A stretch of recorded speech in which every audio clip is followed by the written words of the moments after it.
దేవుడు నీకు తోడై ఉండి నడిపించునుగాక. ఆయన కాపుదల భద్రత నిత్యము నీకు తోడై ఉండునుగాక. దేవుడు మీ చేతుల కష్టాన్ని దీవించి ఆశీర్వదించునుగాక. మీ విరోధులందరినీ ఆయన దూరపరచునుగాక. మీ శత్రువులందరినీ దూరపరచునుగాక. మీ సమస్యలన్నీ దూరపరచునుగాక. మీ ఆర్థిక ఇబ్బందులన్నీ తొలగిపోవునుగాక.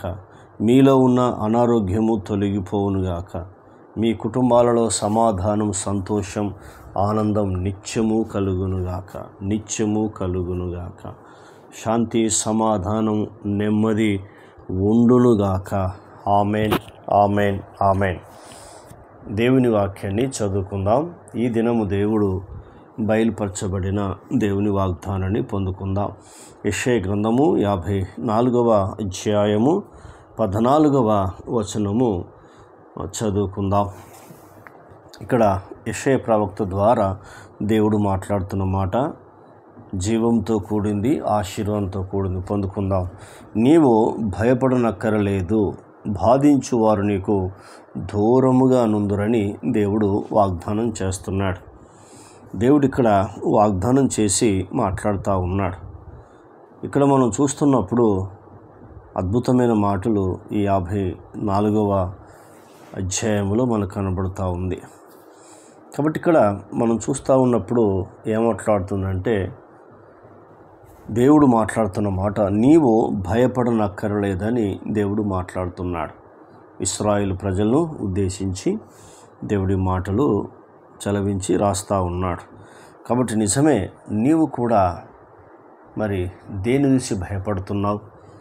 ఒకవేళ సమస్యల, బాధల, కష్టాల, నిందల, ఆర్థిక ఇబ్బందుల, వ్యాధి బాధల ఏం చూసి బాధపడుతున్నావు నాకు తెలియదు. కానీ దేవునితో మాట్లాడుతున్నాడు ఏంటంటే, నీవు భయపడనక్కర్లేదు, బాధించువారు నీకు దూరంగా ఉంటారు. నిన్ను ఎవరైతే బాధ పెడుతున్నారో వాళ్ళందరినీ దేవుడు ఏం చేస్తానంటే దూరపరుస్తానని దేవుడు వాగ్దానం చేస్తున్నాడు. అయితే నీవు చేయవలసిన పని ఏంటంటే, ఈ వాగ్దానాన్ని ఎత్తిపట్టి ప్రతిదినం ప్రార్థన చేయాలి. ప్రభువా, మీరు సెలవిచ్చారు, నీవు భయపడనక్కర్లేదని వాగ్దానం చేశావు. నిన్ను బాధించు వారిని దూరముగా ఉంచదనని వాగ్దానం చేశావు.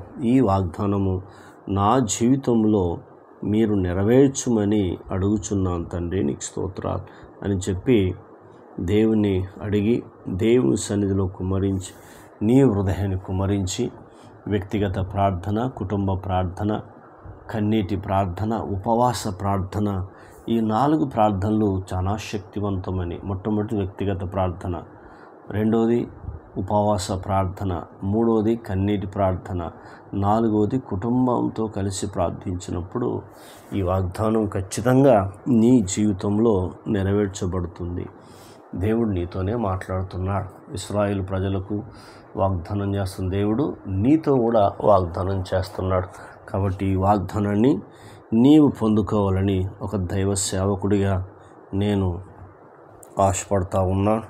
కాబట్టి ఆయన మాట్లాడుతున్నాడు, ఎందుకు నీవు భయపడవక్కర్లేదు అంటే, నిన్ను బాధించేవారు ఏమవుతారు, దూరంగా ఉంచుతానని దేవుడే వాగ్దానం చేస్తున్నాడు.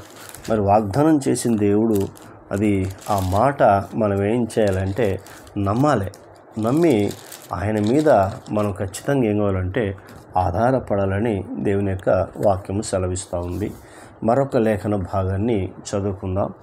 నిర్గమకాండము 23వ అధ్యాయంలో కొన్ని విషయాలు మళ్ళీ మనం నేర్చుకుందాం. ఎందుకు దేవుడు దూరంగా ఉంచుతానని చెప్పాడు అనేది నీకు నాకు తెలియాలి. తెలిస్తే అర్థమవుతుంది. 22వ వచనం చదువుకుందాం. అయితే నీవు ఆయన మాటను జాగ్రత్తగా విని, మోషే ద్వారా రాస్తా ఉన్నాడు ఈ మాటలు.